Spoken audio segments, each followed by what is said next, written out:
എല്ലാ പ്രിയ വിദ്യാർത്ഥിനികൾക്കും പുതിയ വീഡിയോയിലേക്ക് സ്വാഗതം. +2 public exam result 2025 +2 public exam പരീക്ഷാഫലം ഇന്ന് ഉച്ചയ്ക്ക് 3 മണിക്ക് വിദ്യാഭ്യാസ വകുപ്പ് മന്ത്രി V Sivankutty sir officially announcement ചെയ്യും. 3:30 മുതൽ വിദ്യാർത്ഥികൾക്ക് ഔദ്യോഗിക വെബ്സൈറ്റുകളിൽ ഫലം ലഭ്യമാകും. അപ്പോൾ നിരവധി വിദ്യാർത്ഥികൾ ചോദിച്ച സംശയമാണ്, ഡി പ്ലസ് ഒക്കെ കിട്ടിയാൽ പാസ്സാകുമോ, ജയിക്കാൻ എത്ര മാർക്ക് വേണം? ഈ സ്ക്രീനിൽ നിങ്ങൾ കാണുന്നത് എന്താണ്? വേറെ ആരുടെയും തന്നെയല്ല, എൻ്റെ +2വിൻ്റെ സർട്ടിഫിക്കറ്റിൻ്റെ ആ മാർക്കുള്ള ഭാഗം മാത്രമാണ്. നിങ്ങളുടെ റിസൾട്ട് വരുന്നതിൻ്റെ പ്രിൻ്റ് ഔട്ട് ഇങ്ങനെയല്ല.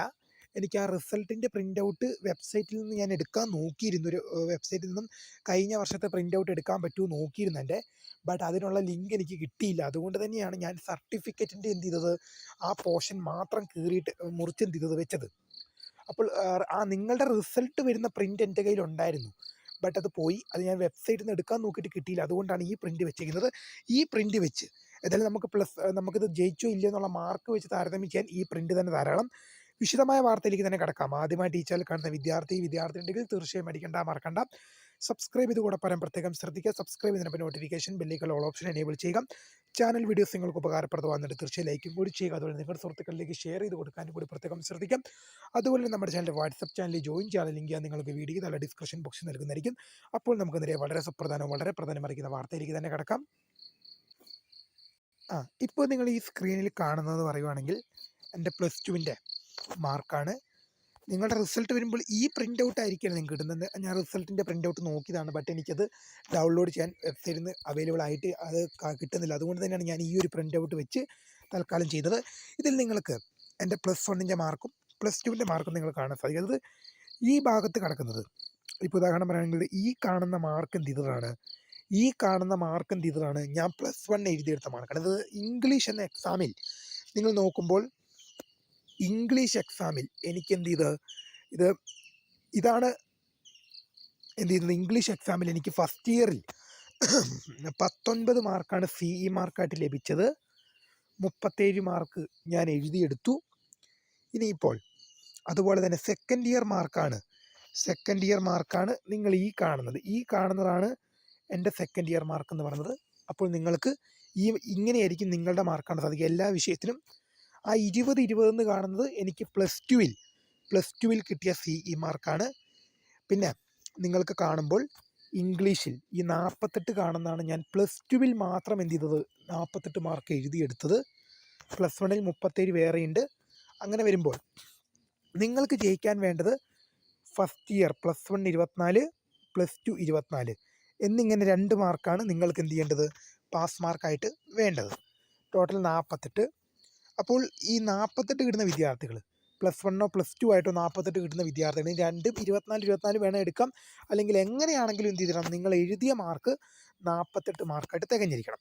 ഇപ്പോൾ നിങ്ങൾ കാണാൻ സാധിക്കും, എനിക്ക് 1200 എന്ന വലിയ സംഖ്യയിൽ നിന്നും എനിക്ക് 924 മാർക്കാണ് എനിക്കുള്ളത് 1200 എന്ന വലിയ സംഖ്യയിൽ നിന്നും.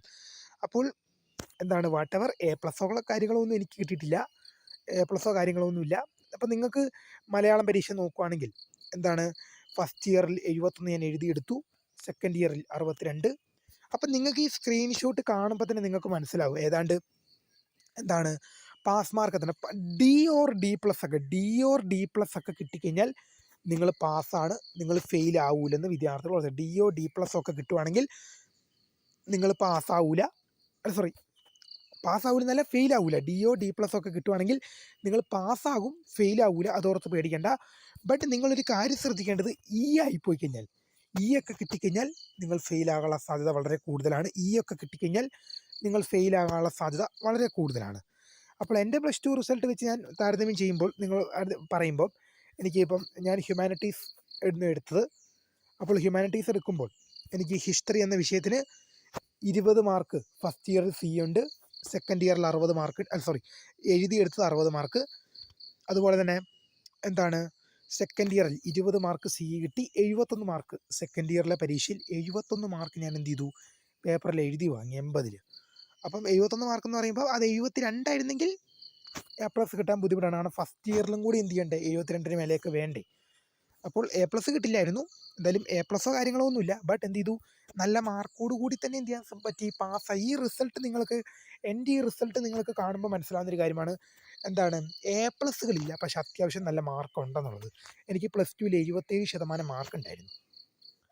എനിക്ക് പ്ലസ് ടുവിൽ 77% മാർക്കുണ്ട്. പക്ഷേ എൻ്റെ കൂടെ പഠിക്കുന്നവർ ചിലർക്കൊക്കെ, എനിക്ക് പരിചയമുള്ള വിദ്യാർത്ഥികൾക്ക് 68% മാർക്കുള്ളവരുണ്ട്, 3 എ പ്ലസ് വരെ ഉള്ളവരും ഉണ്ട്. 68% മാർക്കും അതുപോലെ തന്നെ 3 എ പ്ലസ് ഉള്ളവരും ഉണ്ട്. അല്ല, അപ്പം നിങ്ങൾ ചിന്തിക്കും, അതെന്താണ് ഇപ്പം അങ്ങനത്തെ ഒരു കാര്യത്തിൻ്റെ കിടപ്പ്, അതെങ്ങനെ അങ്ങനെ വരുന്നത്? ഇവിടെ 77 ഉണ്ടായിട്ട് എനിക്കെന്തില്ലല്ലോ, എ പ്ലസ്സുകളൊന്നും ഇല്ലല്ലോ. പിന്നെ എങ്ങനെ 68 കിട്ടിയവർക്ക് എ പ്ലസ് കിട്ടുന്നത്? നിങ്ങൾക്ക് എൻ്റെ ഈ മാർക്ക് നോക്കുമ്പോൾ നിങ്ങൾക്ക് മനസ്സിലാവുന്ന കാര്യം എന്നാൽ, എല്ലാ വിഷയങ്ങളിലേക്കും മാർക്ക് ചിതറിയാണ് കിടക്കുന്നത്. അതായത് ഒരു വിഷയത്തിന് ഒട്ടും കുറഞ്ഞു പോയിട്ടുമില്ല, എന്നാൽ എ പ്ലസിലേക്ക് എത്താനുള്ള മാർക്കും ഇല്ല. പക്ഷേ 68 കിട്ടിയ ആ വിദ്യാർത്ഥി അല്ലെങ്കിൽ വിദ്യാർത്ഥിനികൾക്ക്, അത് ഞാൻ പറഞ്ഞ 68 കിട്ടിയ എൻ്റെ ആ ഫ്രണ്ടിന് എങ്ങനെയാണ് 3 എ പ്ലസ് കിട്ടിയെന്ന് ചോദിച്ചു കഴിഞ്ഞാൽ, അവനെന്താണ്, ആ 3 വിഷയത്തിന് എ പ്ലസ് മാർക്കുണ്ട്, ബട്ട് മറ്റ് 3 വിഷയങ്ങൾ ജസ്റ്റ് പാസും. മറ്റ് 3 വിഷയങ്ങൾ പാസ്സായി, ബാക്കിയുള്ള 3 വിഷയത്തിന് നല്ല മാർക്കുണ്ട്, എ പ്ലസ് മാർക്കുണ്ട്. ബട്ട് എൻ്റെ റിസൾട്ട് എന്ന് പറഞ്ഞാൽ അങ്ങനെയല്ല. എല്ലാ വിഷയങ്ങൾക്കും നിങ്ങൾക്ക് ഈ റിസൾട്ട് കാണുമ്പോൾ ഫസ്റ്റ് ഇയറിലായാലും സെക്കൻഡ് ഇയറിലായാലും എന്താണ്, ഒട്ടും മോശമില്ലാത്ത റിസൾട്ട് ഉണ്ട്, എന്നാൽ അത് എ പ്ലസിലേക്ക് കിട്ടും. എന്നാൽ ഇത് അത്യാവശ്യം നല്ല മാർക്കും ഉണ്ട്, ബട്ട് അത് എ പ്ലസിലേക്ക് എത്തിയിട്ടുമില്ല. അപ്പോൾ ഇങ്ങനെയൊക്കെയാണ് എൻ്റെ റിസൾട്ടിൽ സംഭവിച്ചത്. മറ്റു വിദ്യാർത്ഥിക്ക് 68 ഉണ്ടായിട്ട് എ പ്ലസ് കിട്ടിയാണ്, 3 വിഷയത്തിന് എ പ്ലസ് മാർക്ക് കിട്ടി, 3 വിഷയം കഷ്ടിച്ച് പാസ്സായി. പക്ഷേ എൻ്റെ റിസൾട്ട് എന്ന് പറഞ്ഞു കഴിഞ്ഞാൽ എന്താണ്, 6 വിഷയത്തിനും എ പ്ലസ് ഇല്ല, ബട്ട് എന്ത് ചെയ്തു, അത്യാവശ്യം നല്ല മാർക്കോടെ കയറും ചെയ്തത്. എന്താണ്, ഒട്ടും പുറകോട്ടും പോയിട്ടില്ല, എന്നാൽ എ പ്ലസിലേക്ക് എത്തിയിട്ടുമില്ല. അതാണ് അവസ്ഥ. അപ്പോൾ നമ്മൾ ഈ എ പ്ലസിനെ കഴിഞ്ഞ് നമ്മൾ ഏറ്റവും കൂടുതൽ, എ പ്ലസ് വേണ്ട എന്നല്ല ഞാൻ പറയാൻ വരുന്നത്, എ പ്ലസ് വേണം. പക്ഷേ നമുക്ക്, ഞാൻ ആദ്യമേ പറഞ്ഞു 1200 എന്ന വലിയ സംഖ്യ. നിങ്ങൾ ഡിഗ്രി അഡ്മിഷന് പോകുമ്പോൾ അവിടെ ചോദിക്കുന്നത് നിനക്ക് എത്ര എ പ്ലസ് കിട്ടിയെന്നല്ല, നിനക്ക് പ്ലസ് ടുവിൽ എത്ര എ പ്ലസ് ഉണ്ടെന്ന് അവിടെ ആരും ചോദിക്കില്ല. നിങ്ങൾ ഡിഗ്രി അഡ്മിഷന് പോകുമ്പം, നിങ്ങൾ ഏത് യൂണിവേഴ്സിറ്റിയിലേക്ക് അഡ്മിഷനായി കൊടുക്കുമ്പം നിങ്ങൾക്ക് എത്ര എ പ്ലസ് കിട്ടിയെന്നല്ല അവിടെ ഇരിക്കുന്ന എന്ത് ചെയ്യുന്നത്, അഡ്മിഷൻ വിൻഡോ കൈകാര്യം ചെയ്യുന്ന ഉദ്യോഗസ്ഥർ നോക്കുന്നത്. അല്ലെങ്കിൽ നിങ്ങൾ കോളേജിൽ അഡ്മിഷൻ ആയി ചെല്ലുമ്പോൾ അവിടെ അധ്യാപകർ നിങ്ങളുടെ ഡീറ്റെയിൽസ് പരിശോധിക്കുമ്പോൾ നിങ്ങൾക്ക് എത്ര എ പ്ലസ് കിട്ടിയെന്നല്ല, ഈ 1200 പ്ലസ് 1 600 പ്ലസ് 2 600, പ്ലസ് 1 600 പ്ലസ് 2 600, ഈ 1200-ൽ നിങ്ങൾ എത്ര മാർക്ക് സ്കോർ ചെയ്തു എന്ന് മാത്രമേ അളക്കപ്പെടുകയുള്ളൂ. അല്ലാതെ നിങ്ങൾക്ക് എത്ര എ പ്ലസ് ഉണ്ട്, നിനക്ക് എത്ര എ പ്ലസ് ഉണ്ട്, 6 A plus, 5 A plus, 4 A plus, 3 A plus, 1 A plus, 1 A plus എന്നൊന്നും ആരും നോക്കിയല്ല. എ പ്ലസിൻ്റെ കണക്ക് അവിടെ അളക്കപ്പെടുകയേയില്ല. 1200 എന്ന വലിയ സംഖ്യയിൽ പ്ലസ് 1 600 പ്ലസ് 2 600, ഈ 1600 എന്ന വലിയ സംഖ്യയിൽ നിങ്ങളെത്ര സ്കോർ ചെയ്തു. ഇപ്പോൾ എൻ്റെ മാർക്ക് എന്ന് പറഞ്ഞാൽ 924 മാർക്കാണ് നിങ്ങൾക്ക് ഇവിടെ കാണാൻ സാധിച്ചത്. 1200-ലാണ് ടോട്ടൽ, അതിൽ 924 മാർക്കാണ് എനിക്ക് കിട്ടിയത്. അതുപോലെയാണ് നിങ്ങളെ അളക്കപ്പെടുന്നത്. ഈ 1200 എന്ന മാർക്കിൽ നിങ്ങൾ എത്ര സ്കോർ ചെയ്തു, ഈ 1200 എന്ന ആ സംഖ്യയിൽ നിന്ന് നിങ്ങൾക്ക് എത്ര വാങ്ങാൻ സാധിച്ചു, അല്ലെങ്കിൽ നിങ്ങൾ എത്ര മാർക്ക് വാങ്ങി എന്നാണ് അവിടെ അളക്കപ്പെടുക. അല്ലാതെ നിങ്ങൾക്ക് എത്ര എ പ്ലസ് കിട്ടിയെന്നല്ല. ഇപ്പം ഞാൻ നേരത്തെ ഡിഗ്രി അഡ്മിഷനുമായി ബന്ധപ്പെട്ടുള്ള വീഡിയോസും കാര്യങ്ങളൊക്കെ ചെയ്യുമ്പോൾ നിങ്ങൾക്ക് നോക്കിയാൽ തന്നെ മനസ്സിലാവുന്നൊരു കാര്യം തന്നെയാണ് ഞാൻ ആ വീഡിയോയിൽ പ്ലസ് ടുവിൽ ഇത്ര എ പ്ലസ് മേടിച്ചാലേ ഡിഗ്രി അഡ്മിഷൻ കിട്ടുകയുള്ളൂ എന്ന് ഞാൻ ആ വീഡിയോയിൽ പറയുന്നില്ല. മെയിനായിട്ട് മുൻതൂക്കമായിട്ട് പറഞ്ഞ കാര്യം ഇതാ, പേഴ്സൻറ്റേജാണ്, നിങ്ങളുടെ പ്ലസ് ടുവിൻ്റെ പേഴ്സൻറ്റേജാണ്. അല്ലെങ്കിൽ 1200 എന്ന വലിയ സംഖ്യയിൽ നിങ്ങൾ എത്ര മാർക്ക് സ്കോർ ചെയ്തു എന്നാണ് ഞാൻ എന്ത് ചെയ്യുന്നത്, സ്കോർ ചെയ്യണമെന്നാണ്. അല്ലെ, 1200 എന്ന വലിയ സംഖ്യയിൽ നിങ്ങൾ എത്ര മാർക്ക് സ്കോർ ചെയ്തു എന്നാണ് അളക്കപ്പെടുന്നതെന്നാണ് ഡിഗ്രി അഡ്മിഷനുമായി ബന്ധപ്പെട്ട് ചെയ്യുന്നത്. ഇത് ഞാൻ എവിടുന്ന് ഉണ്ടാക്കി പറയുന്നല്ല, ആരുടെയും അനുഭവത്തിൽ നിന്നില്ല, എൻ്റെ സ്വന്തം അനുഭവത്തിൽ നിന്ന് പറഞ്ഞതാണ്. കാരണം ഞാൻ കഴിഞ്ഞ വർഷം, നിങ്ങൾ ഈ 2025-ൽ ഡിഗ്രി പാസ് ഔട്ടായി ഇറങ്ങുന്നു, ഞാൻ കഴിഞ്ഞ 2024-ൽ ഡിഗ്രി പാസ് ഔട്ടായി ഇറങ്ങുന്നു. അപ്പോൾ കഴിഞ്ഞ വർഷം ഞാൻ ഇറങ്ങി, ഈ വർഷം ഞാൻ ഡിഗ്രി ഫസ്റ്റ് ഇയർ കഴിഞ്ഞ് സെക്കൻഡ് ഇയറിലേക്ക് പോവുകയാണ്. അങ്ങനെ വരുമ്പോൾ ഞാൻ അഡ്മിഷന് പോയപ്പോൾ എന്നോട് അവിടുത്തെ സാറുമാർ ചോദിച്ചത് നിനക്ക് എത്ര എ പ്ലസ് ഉണ്ടായിരുന്നല്ല. യൂണിവേഴ്സിറ്റിക്കാർ എനിക്ക് അഡ്മിഷൻ തന്നത് എൻ്റെ എ പ്ലസിൻ്റെ എണ്ണം നോക്കിയിട്ടല്ല. കാരണം എ പ്ലസിൻ്റെ എണ്ണം നോക്കിയിട്ടാണ് എനിക്ക് എ പ്ലസേ ഇല്ല, അതാണ് വാസ്തവം. ഈ 1200 എന്ന സംഖ്യയിൽ ഞാൻ എത്ര സ്കോർ ചെയ്തു എന്ന് മാത്രമേ അവിടെ അടക്കപ്പെടുന്നുള്ളൂ. 1200. അതുപോലെ തന്നെ നിങ്ങൾ മനസ്സിലാക്കേണ്ട കാര്യം, ഇപ്പോൾ നിങ്ങൾക്ക് SLC വരെയൊക്കെ സാധാരണ ഭയങ്കര വാശിയാണ്. 10A+, ഫുൾ A+, അത് വേണം ഇത് വേണം. പക്ഷേ +2ലും 6A+ കിട്ടിക്കഴിഞ്ഞാൽ നിങ്ങൾക്ക് ഫ്ലെക്സും കാര്യങ്ങളും നിങ്ങൾക്ക് നല്ല സ്വീകരണമൊക്കെ കിട്ടുമായിരിക്കും. ബട്ട് ഞാനൊരു കാര്യം പറഞ്ഞോട്ടെ.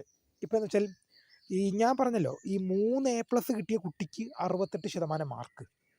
എന്നാൽ എനിക്ക് A+ ഇല്ല, 77% മാർക്കുണ്ട്. കാരണം എന്താണെന്നൊക്കെ ഞാൻ ഡീറ്റെയിൽഡായി പറഞ്ഞിട്ടുമുണ്ട്. അപ്പോൾ നിങ്ങൾ ചെയ്യേണ്ടത് എന്താണെന്ന് വെച്ചാൽ A+ എന്ന സ്വപ്നം നിങ്ങൾക്ക് വേണം. അതിലുപരി എന്ത് വേണം? A+ എന്ന സ്വപ്നം വേണ്ടെന്നല്ല, അതിലുപരി 1200 എന്ന വലിയ സംഖ്യയിൽ നിങ്ങൾക്ക് എത്രത്തോളം സ്കോർ ചെയ്യാൻ പറ്റും. ഇപ്പോൾ എൻ്റെ +2 ജീവിതത്തിൽ ഞാനെന്ന് പറഞ്ഞാൽ ഒരു പടയോട്ടം തന്നെയായിരുന്നു. ഈ 1200 എന്ന സംഖ്യയിൽ മാക്സിമം സ്കോർ ചെയ്യണം. എന്നെക്കൊണ്ടാവുന്നത്, എൻ്റെ കഴിവിൻ്റെ പരമാവധി എന്ത് ചെയ്യണം, എനിക്ക് സ്കോർ ചെയ്യണം എന്നുള്ള വാശിയിലായിരുന്നു. ആ വാശിയിലാണ് എനിക്ക് 924 എത്തിക്കാൻ സാധിച്ചത്. ശരിക്കും പറയുകയാണെങ്കിൽ എനിക്ക് കുറച്ചും കൂടെയൊക്കെ മാർക്ക് എടുത്താലും ഒരു 1000-ന് മേലെയൊക്കെ മാർക്ക് എടുക്കുന്നുണ്ടായിരുന്നു. 924 കണ്ടപ്പം 1200ലാണ്, ഒരു 1000-ന് മേലേക്ക് എടുക്കണമെന്നുണ്ടായിരുന്നു. വാട്ടെവർ നടന്നില്ല. ഓക്കെ, നടന്നില്ല. ഓക്കെ, കിട്ടിയത് കൊണ്ട് തൃപ്തിപ്പെടും. ഉള്ളതും കൊണ്ട്, സാധാരണ നമ്മൾ പറയാറില്ലേ ഒരു പഴഞ്ചൊല്ലൊക്കെ, ഉള്ളത് കൊണ്ട് ഓണം പോലെ എന്നൊക്കെ പറഞ്ഞല്ലേ, അതുപോലെ തന്നെ ഞാൻ എന്ത് ചെയ്തു, കിട്ടിയത് കൊണ്ട് അഡ്ജസ്റ്റ് ചെയ്തു. അപ്പം നിങ്ങളുടെ A+ എന്ന സ്വപ്നങ്ങൾ വേണ്ടെന്നല്ല ഞാൻ പറഞ്ഞത്. ബട്ട് A+ലുപരി എന്തു വേണം? 1200 എന്ന വലിയ സംഖ്യയിൽ നിങ്ങൾക്ക് എത്ര സ്കോർ ചെയ്യാൻ പറ്റി എന്ന് മാത്രമാണ് ഡിഗ്രി അഡ്മിഷനൊക്കെ അളക്കപ്പെടുക. D or D+ ഒക്കെ കിട്ടിയാൽ പാസ്സാകും. D+ ഒക്കെ കിട്ടിയാൽ പാസ്സാകും. നമ്മൾ മെയിനായിട്ട് വീഡിയോ എടുത്തത് അതിനു വേണ്ടി തന്നെയാണ്. ഒരു E ഗ്രേഡൊക്കെയാണ് നിങ്ങൾക്ക് വരുന്നെങ്കിൽ നിങ്ങൾ ഫെയിലായി പോകും, നിങ്ങൾ സപ്ലൈ എഴുതേണ്ടി വരും. ഇതിൽ ഇക്കാര്യങ്ങൾ ശ്രദ്ധിച്ച് മുന്നോട്ട് പോകുക. അപ്പോൾ പുതിയ കാണുന്നവരുമായി നമസ്കാരം, ഫൗണ്ടർ ഓഫ് സ്ക്രേ for the career. Thank for watching. By.